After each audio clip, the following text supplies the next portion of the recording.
और गढ़ा से अगली खबर आ रही, जहां बागेश्वर धाम से बेरंग शिवरंजनी तिवारी लौट गई हैं। पंडित धीरेन्द्र शास्त्री से उनकी मुलाकात नहीं हो पाई। मीडिया से बचने के लिए शिवरंजनी ने मौन धारण कर लिया है। कलश यात्रा की मंशा पर अब सवाल लोग उठा रहे हैं। तो बागेश्वर धाम से बेरंग लौट गई हैं शिवरंजनी तिवारी, जो कि बहुत चर्चा में थी। सीधे कलश यात्रा निकाल रही थी वो, और उनकी मंशा थी पंडित धीरेन्द्र शास्त्री से मुलाकात करने की, और इसीलिए वो जो है उन्होंने यात्रा निकाली, लेकिन इसके बावजूद मुलाकात नहीं हो पाई पंडित धीरेन्द्र शास्त्री से उनकी। और अब मीडिया से बचने के लिए शिवरंजनी ने मौन धारण कर लिया है। और हमारे संवाददाता शिवेंद्र शुक्ला और अधिक जानकारी देंगे। शिवेंद्र, कोई जानकारी उनकी तरफ से आई या उनके साथ चल रहे किसी व्यक्ति की तरफ से ये बात समझ में आई है कि आखिरकार जो है उनका मिशन कंप्लीट नहीं हो पाया, जो उनकी इच्छा थी कि बागेश्वर धाम के धीरेन्द्र शास्त्री से मुलाकात करने की, वो नहीं हो पाई? क्या वजह रही है? बिल्कुल ललित, चूंकि जिस तरीके से खबरें सामने आ रही थी और शिवरंजनी ने बीच में जब अपने रास्ते के दौरान मीडिया में बाइट दी, तो उस दौरान से ही यहाँ पर ये चीजें जब बागेश्वर धाम तक पहुंची और उनके शिष्य मंडल तक पहुंची, तो कहीं ना कहीं ये स्थिति स्पष्ट हो रही थी।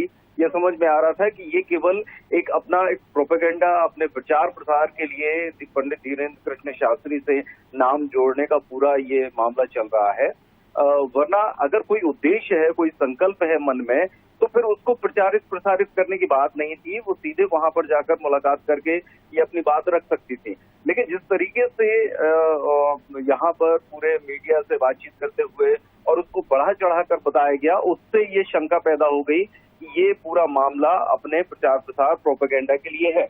क्योंकि बीच में ये बातें आई थी और जब भी ये धीरेन्द्र कृष्ण शास्त्री से विवाह की बात होती थी तो शिवरंजनी मुस्कुरा देती थी और इस बात को लेकर उन्होंने स्वीकृति करी। लेकिन जब छतरपुर में आई और छतरपुर में इस बात का उनको पता चला कि धीरेन्द्र शास्त्री जो है वो लगभग 5 दिन के लिए एकांतवास पर चले गए हैं, तो इनको अपना पूरा जो मामला सेट किया था वो सब फेल होता नजर आया।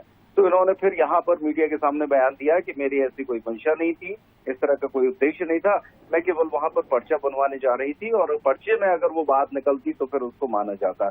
इसके अलावा जो पैदल चलने की पदयात्रा की बात की, उसकी भी पोल छतरपुर आकर खुली।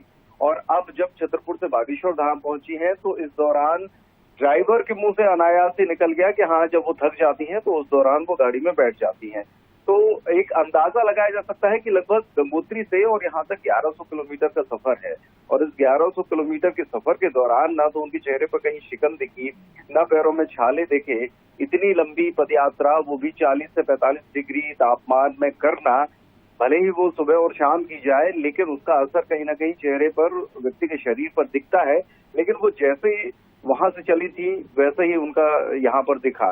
तो इस बात को लेकर कयास लगाए जा रहे थे कि ये केवल प्रचार पाने का एक तरीका है कि जो राष्ट्रीय स्तर का जो शख्स है, शख्सियत है, उससे अगर नाम जोड़ दिया जाए तो वो सीधे नेशनल लेवल पे हाईलाइट हो जाएंगी, मीडिया की सुर्खियां मिलेगी और उनका मकसद जो भी है, जो भी उनका एजेंडा हो, वो पूरा हो जाएगा। तो यहाँ जब ये पहुंची तो वहां पर सीधे जो जल की कलश ले गई थी वो भगवान शिव को अर्पित किया और बालाजी, बागेश्वर और ये सब तमाम नाम ले रही थी, लेकिन वहां पर ना तो बालाजी के दर्शन किए, ना सन्यासी बाबा का नाम लिया और सीधे वापस आ गए। बिल्कुल।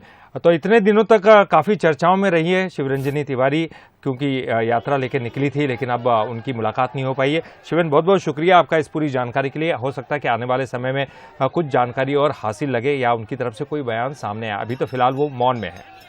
तो ताज़ा तस्वीरें आपको दिखा रहे हैं किस तरह से शिवरंजनी जो है शिव मंदिर में गई और जो कलश लेके आई थी उसमें जो जल लाई थी उसको अर्पण किया, लेकिन उसके बाद वो सीधी गाड़ी में जाकर बैठ गई।